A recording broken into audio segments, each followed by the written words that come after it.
And that's how, I mean, the whole pre-production. So I was really doing whatever they wanted. And for a story, I mean, 2 weeks before first day of shooting, the producer called me and sent me the first release, the 1.0 version of the script. Telling me, okay, that's the official script. Even though it's not done, we still have some work on it. So please tell me what you want. Well, what you think. And I said, you know what? I just moved in a new apartment. I was in Vancouver. And I said, now I'm at the 18th story. I don't know if I'm going to jump tonight or tomorrow. So she didn't like the sense of humor. She didn't have the sense of humor. She didn't appreciate my humor anyway. And right away she told me, okay, if you feel you're not the guy not the director for that movie, let me know. Meaning, you know, if you're not happy, okay, bye-bye. I was wondering, could you walked out of the project if you were? Of course, I could. Of course, you could have. You decided to. Yeah, she told me, if you want, I mean, you can leave. We can replace you in overnight. So, and of course, suddenly, you know, I knew I was good, because there's no way I would leave the script, leave the movie. I mean, you were there from the beginning. You know, you saw it you gave birth. Let's say. Yeah. So you wanted to challenge yourself. And it's a ship. I mean, a big movie like that is a ship. And as a director, you're the captain of the ship, like the CEO of the big company. And as the captain of the ship, even the ship is sinking, you don't leave the ship. I mean, you're the last to leave the ship. That's, you know, and that's how I'm built. So of course, there's no question I would leave the ship or leave the movie. So I did the movie, of course. And then my obsession was to do as good as possible, to do the best I could, to make beautiful shots, if it's possible, to make Halle Berry beautiful, which is not difficult. She is. And even with that trash bag on her, she's beautiful. That was the easy part. That was really the easy part. So yeah, so I did my job as a director, as a CEO of a big company. You have to make your day.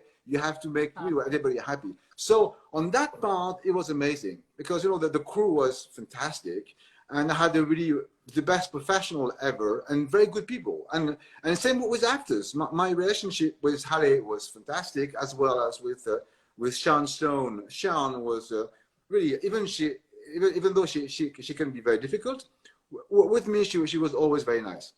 So on that level, it was like really like a dream. But then at the end, you know, the movie is nothing that, you know, I would have done personally. So, but I did it. Now we know, PITOF, now we know the real story. What happened to that film, Catwoman? Yeah. And by the way, I didn't want to ask anything about it, but you started, so now we know the real story, the behind the scene. And the thing is, at the end, I mean, what you keep from that type of experience, what I like to say, because it's really the truth, is I feel like I'm in a Rosemary's Baby. I've been raped by the devil, and I gave birth to this baby. So I can't say it's not my baby, because it is my baby. I'm baby. I shot pretty much. Of course, there's a few shots, second shot, but most of it I did it, and so it's mine. So so I can't say it's not mine, but it's not mine. I understand. It's really, I mean, it's really like a rape. You know, I'm sorry to use this very strong word, but it is what it is. I mean, you know, as psychologically and creatively, it's a rape, because, you know, they drag you to do something. It's like, you know, like the drug, you know, like the rape, you know. Like when, I don't know the name of this drug, you know, you put that in the glass of a drink, and the woman or the guy, the woman drinks the thing, and people do whatever they want with them. So it's the same thing. I mean, they tracked me, because they took me from France to Hollywood. They said, okay, we want you to make this movie. I said, yes, of course. And then, you know, the process, okay, you want this and this? Yes. You know, at the beginning, I could have everything I wanted. Everything, all my demands were granted, maybe virtually granted, until we really start production and stuff. And then this no, you have to do this and this and this. Wow. So it's a right, because there's no way I could walk out. I could walk away. It was impossible. Of course, I could. You could have, but as you said, I'm were born with it. Yeah, I'm fucking captain of the ship. I don't walk away. I mean, it's not. So you were, PITOF, you were courageous, because maybe someone else would have said, I don't want that responsibility anymore. You went through the end, and you took the blame, even if it's not the blame, but you took the responsibility of the film in his entirety. So not everyone would have done it. So I think you have to be proud for what you did. Because I don't know, it's a director. It's being a director. If you accept it, just do it. You have some directors. You have some directors. I won't name anybody, but you have people who after, oh, the studio is bad. Yes, of course, but you knew it before. Of course, I knew that things could be wrong, but I did it because and I accept the responsibility, and I did it. Yeah, of course. But it's part of the job. It's part. If you're a director, you're a captain. You're a director. You're the person who directs things. So you're master. See, I can't believe it and imagine, because also Hollywood is such a big machine, and it's like working for big companies that you are kind of a little puzzle piece, and you kind of have to do what they tell you. Yes, you are the main person or the star, but then you have to satisfy so many other people. So it's kind of gambling and a gimmick. They might use it. It's like mentally, psychologically, it's hard. It must be hard. Like, because I can feel your... And you're at the high level. I mean, as a director, you are really at the highest, the pyramid, because you're the boss. But you have boss above you. You have bosses above you. But then when you look down, you have everybody who is here to please you. Because that's why you have this kind of ambiguity, because you are in between the big bosses that they have all the power, and you have your own power above, all the people who works for you. But the people, they work for you, not for the big bosses. That's the way. Right. So you also want to protect them, and it's tough because you need to protect them. They're your crew. I mean, you spend hours. You spend 20 hours a day, some time with these guys, and you love them because they work for you. I mean, and the whole thing on the shooting, it's a director who bring the mood and the ambience and everything. And people, if they like you and if they understand you, they will work harder, and they will bring more of their hearts for you. But it's for you. It's not for Warner Brothers or whoever is above. It's for you. So you have a huge part of responsibility with the crew, and because you are at the center of that, and you must respect that. And so that's what I was trying to do, is to respect the movie, because you work for, and as a director you work for a movie, and you have to respect the movie as well as the crew respects you. So it's this kind of playing with respect. And then you have a studio then above that, who, depending on who you work with, can have respect or not, and that's that's a different story. But the whole, and that's the beauty of this industry. I mean, and especially of this job as a director, it's all about connection you have with people. It can be horrible if things go wrong, and it can be magical when things go beautiful. I stumbled upon virtual reality a few years ago, like 5 or 6 years, when Oculus started their first really headset publicly, which was like a DK, it was a developing kit for developers. And then I bought this headset, and I was just curious because I'm kind of a tech guy. I've been with technology all my life. And so I was curious about what is this VR thing. People were saying, well, it's a movie 2.0, the future of movie, and say, okay, why not? Well, let's have a look. And then I start to, to work my way around and to understand what it is. And I was really blown away. From the first hours I've been under the hood, like this headset, I was blown away, even though the quality was quite rough at the time, but by this quality of being immersed. That was amazing. To be really immersed in a world where you can look around, be there. It was just amazing. So that's how I felt. And I said, okay, that's pretty close to whatever I wanted, to bring people into an immersion. So and then you decided more for the well-being, right? Like meditation, virtual reality, yeah. The reason is, at that time people were saying, okay, it's the thing for it's a new way of telling stories. And I thought, no, it doesn't work like that. I mean, to tell a story, you need to have a frame, and the frame is a frame of a computer or whatever, or the frame or me talking to you. I mean, it's a frame. It's not 360. So you don't tell a story in 360. When you are in a 360 world, you experience something. It's an experience. So it's very, very different in terms of how you play with it. So I forgot about telling stories like that, because I thought, okay, maybe one day we'll be able to tell stories in VR or in this world. I'm sure. Maybe you can start. You can be the first one to start.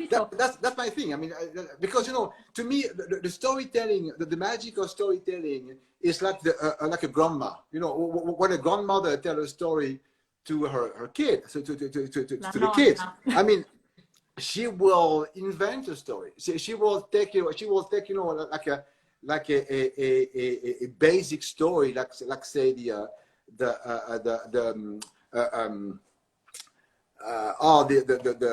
Red Hood, okay?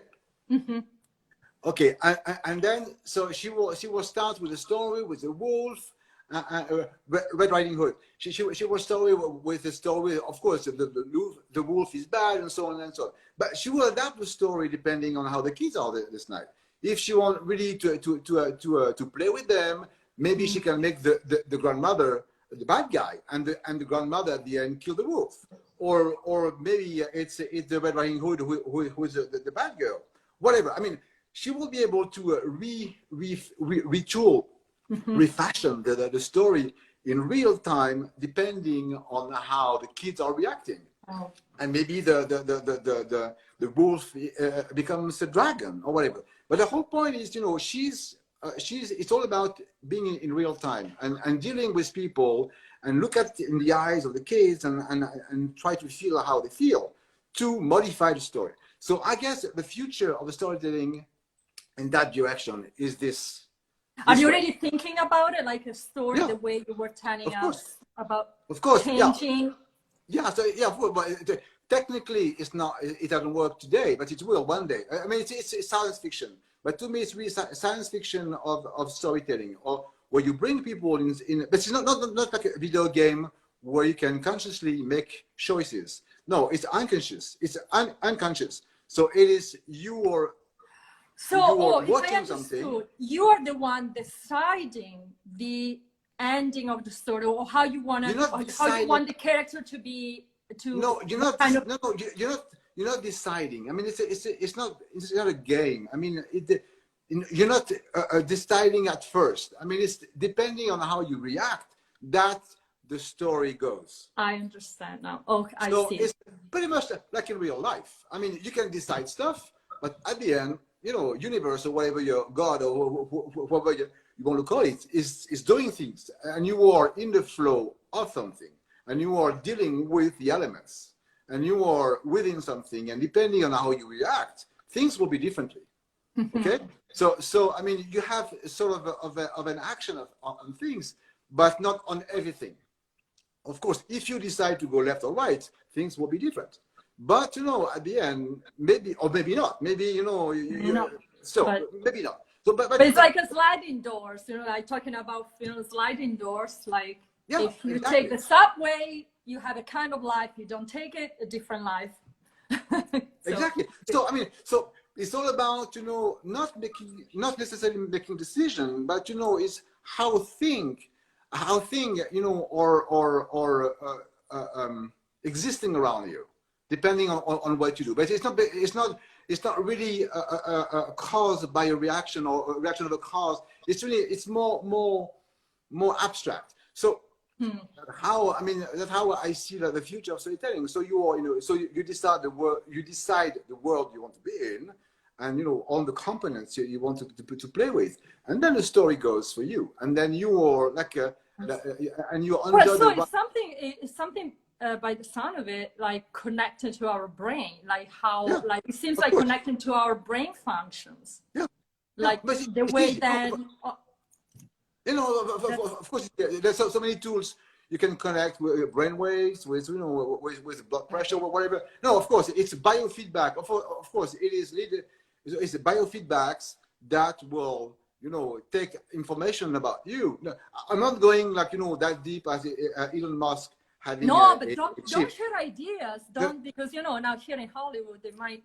But, you know, oh, we can't do that. Yeah. So, but definitely, I mean, using your biofeedback and how you react to have an influence on the story. So that was, you know, my basic view of the future and how I would love to do things. But knowing, you know, it's years ago, step by step, PITOF. Yeah, I think it seems like your ideas are very clear. Like how you see the future, you just told us. So I'm sure you might be able to really work towards that final thought that you have, idea that you have. I'm working on it. So, and the first step I took to get into that direction was, you know, so I live in Hollywood, you know, under the sun, and, you know, and with all, you know, and with this culture of well-being and meditation. I've been practicing meditation for years and years and years, and yoga and all that stuff. So I have a lot of experiences in that realm, as well as psychedelics and all that. So, you know, I really made my way in that realm. And then I thought, when I really thought about, okay, what would be the first step for VR? To me, it was obvious that, you know, the immersive aspect of VR is a really amazing help for people who want to meditate. So something that simple, you know, meditation takes a lot of, you know, energy, not energy, but, you know, you have to decide to meditate. To meditate, it's a work. I mean, you have to spend enough time. You have to understand the process. It's not something that you do, you know, overnight. It takes a while, and to get, you know, to be able to focus and all that. It's possible. It is practice. You know, when I talk about meditation, to be sorry if I interrupted, but when I talk about meditation, I say, wait, what you do? You just stay there like this with your eyes closed, and what do you think? What you do? Like, so for some people it's like nothing, but I meditate not maybe as much as I should, but I'm doing it, and it's so liberating after when you wake up from this unconscious, but this conscious state of mind, in the sleep mode, let's say. I mean, for myself, everything is brighter.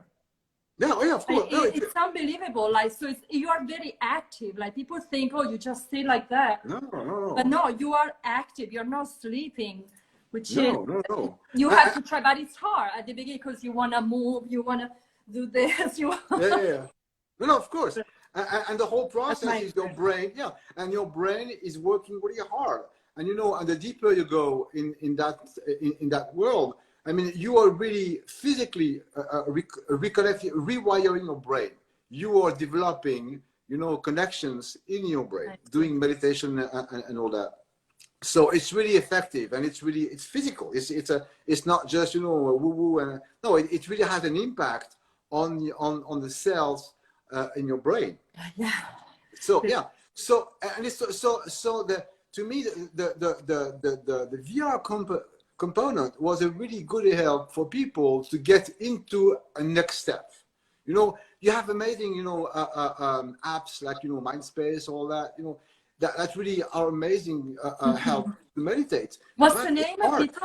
Okay. Mindspace. MySpace. MySpace. Yeah, it's one of the biggest. Oh, You know, it's I know MySpace. of I know course, that. it's one of the one of the best one. But you know, it takes a lot of work, and you know, and even though you try to do it, you're at home and you close your eyes, and then but suddenly something happens, you open an eye or whatever. I mean, it's hard to disconnect from the reality in where you are, because you know it's as soon as you open your eye, you are in your room. Even though half a second before you thought you were somewhere else, you open your eye, you're back in your room, and it takes you back to reality. But then when you do that under the hood, you know, in a different reality, then you can close your eyes, of course. But when you open it, if you want to open it, then you're still in a different reality.